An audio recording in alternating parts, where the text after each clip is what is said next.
another nerdy video for you. Okay, anytime that you're assigned to write something for a class, we're dealing with my class right now, first things first, go through and identify what are the concrete things that I have to accomplish in all of these instructions. Have you ever been taught to underline those things? Probably. So let's talk through them. The due date, Thursday night, that's tonight, 4-11, before 11:59 p.m. If you wait too close to the deadline, sometimes that's gonna give you writer's block. So try to start earlier, but hey, it's week 1, guys. You know, you're doing what you can. The other thing is that it's a 400 word to 500 word assignment. So maybe just write these things down. Okay, I just wrote them down on the board and thought this was gonna be helpful to you, but cameras, so that's a bummer. I just want to interrupt this video to let you guys know that I apparently don't understand how selfies work, and I thought that the words on the board were backwards. So for the rest of this video, you get to enjoy me writing backwards for no reason.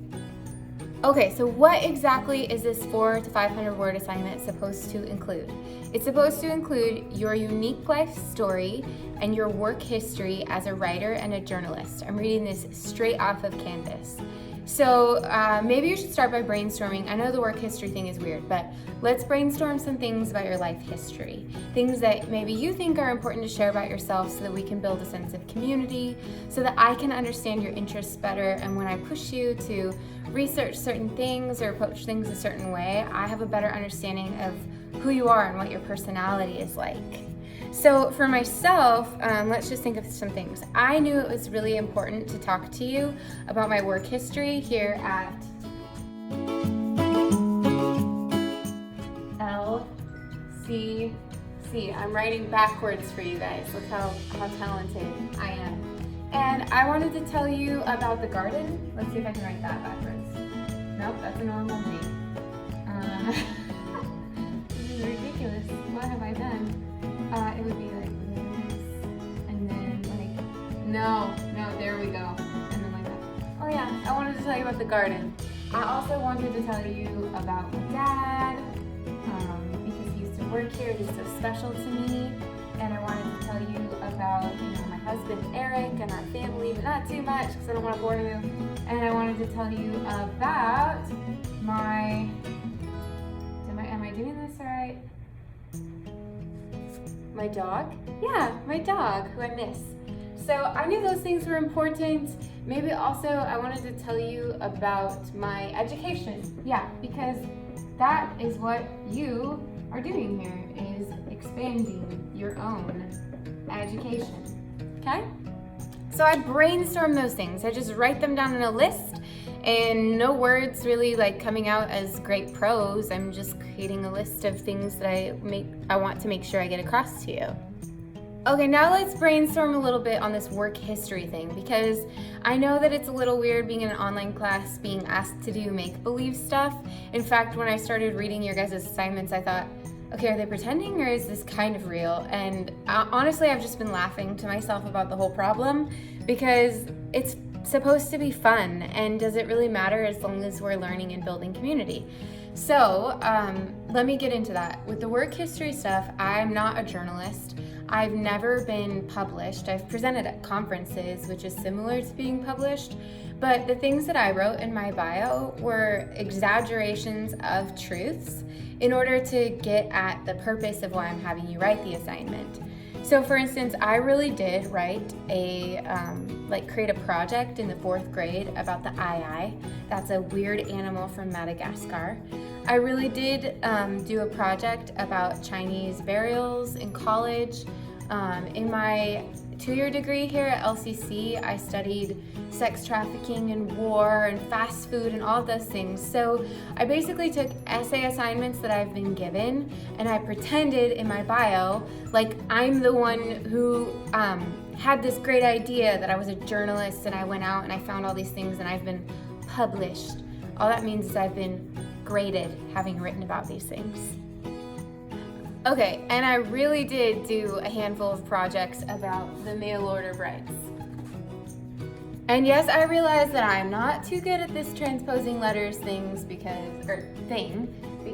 I've got some really funky ones going on in here, but again, just laugh away.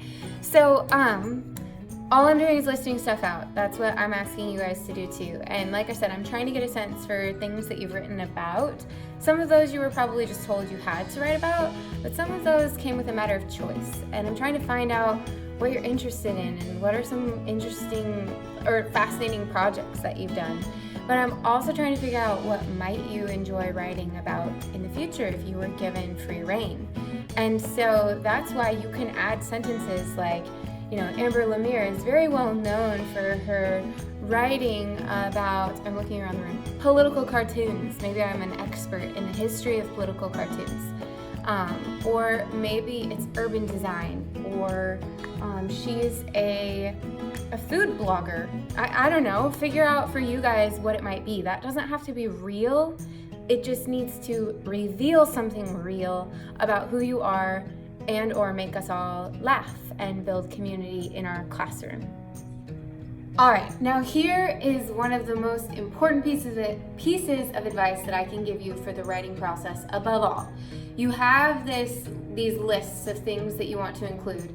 You'll probably need to, group them into different categories. Like, okay, I can probably talk about these things as a category and maybe flow into that thing as a category, and just get all that set up like an outline. It doesn't need to have Roman numerals or anything formal. It just needs to be a blurb. It can be Post-it notes on your dinner table. It can be written on napkins. It can be in your head. It can be on Google Drive. You do it however works for you, but the idea is don't worry about sentences yet. Get everything kind of clustered into categories and then create some sentences. But do not try to write your final product or the best thing or even the vision that you see this piece of writing becoming. Just write what comes out. Like I said in an email to you guys, it can be like, I hate this assignment and I'm from Longview, Washington, because you can delete the earlier stuff when you're ready to actually post it. So I have this stupid hat above me that I drew, and hopefully I did the letters right. The idea is that there's a create hat and you never wear it. Be prepared for cheesy stuff at the same time that you're wearing your critique hat. Because if you try to put those two hats on at the same time, you are going to get writer's block, okay? So critique hat goes on and you just write the crappiest thing, the thing that you're not happy with.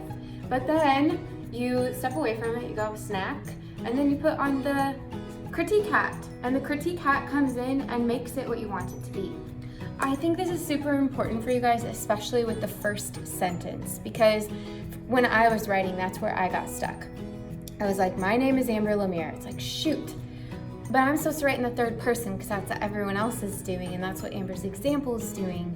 Or I thought to myself, well, that's kind of dry and boring, and I don't want her to think that I'm dry and boring. I mean, I don't want you guys to think that I'm dry and boring. So and maybe mine is, I don't know. But I had to write, my name is Amber Lemire. And then it shifts to, what did I want to say next? And I'm from the Pacific Northwest. Well, then I thought, well, that kind of sounds, cheesy. Maybe it'd be cool to tell you guys that I'm an alumni of LCC. So I said, Amber Lemire is an alumni of Lower Columbia College. And I thought, well, that's dry. So Amber Lemire is a former Red Devil. And the point is that I'm shifting back and forth. I'm probably shifting a little bit too quickly. I'd prefer if you guys just put on that critique hat, wrote all the way down, and then came back with the create hat, and then came back with the critique hat and went all the way down from there. I think you'd have the most success if you approached it that way. I'm just gonna shoot from the hip now with a few more tips for you. So read each other's. Read mine, read the people above you, keep checking, read the people who post below you, see what they do, and borrow ideas. We are a team, and the only way you're gonna grow as a writer is if you experiment with the styles and ideas that other people are presenting. Genuinely, that is how you write anyway. And I know we perceive that maybe as a form of plagiarism, but when you read other people's writing, like famous authors, if you read them enough, you are going to accidentally borrow their style. So it's okay sometimes to intentionally borrow the template, the way that sentences come together, the content that people are already using. Just don't take their word for word stuff. And also thank them. Like, hey, so-and-so in class, thank you for this great example. I borrowed some of your ideas and I really appreciated the inspiration that you gave me. A couple of other things are, I've asked you to incorporate comma rules. I hope that when you get to that page, you'll realize that it's not just to make you be specific and accurate about grammar, but it's really about helping you branch out with some style ideas, forcing you to look at your writing again to see how you can mix things up with intro phrases and interrupting phrases and combining sentences and uncombining sentences to create some music, really, with your words. All of this is going to make you a more engaging academic writer in the long run. So just take your time, play with it. I haven't seen anything on the discussion board yet that I would find concerning. I think you're all doing an incredible job getting us going in this first week. And yeah, I'm really excited to read what's left to be written. Just email me if you run into any questions or concerns. Even if they're things like, tell me if this is good, I would like a little confidence boost or something like that. I'll try to get to it quickly, but be brave, and I'll see you guys online shortly.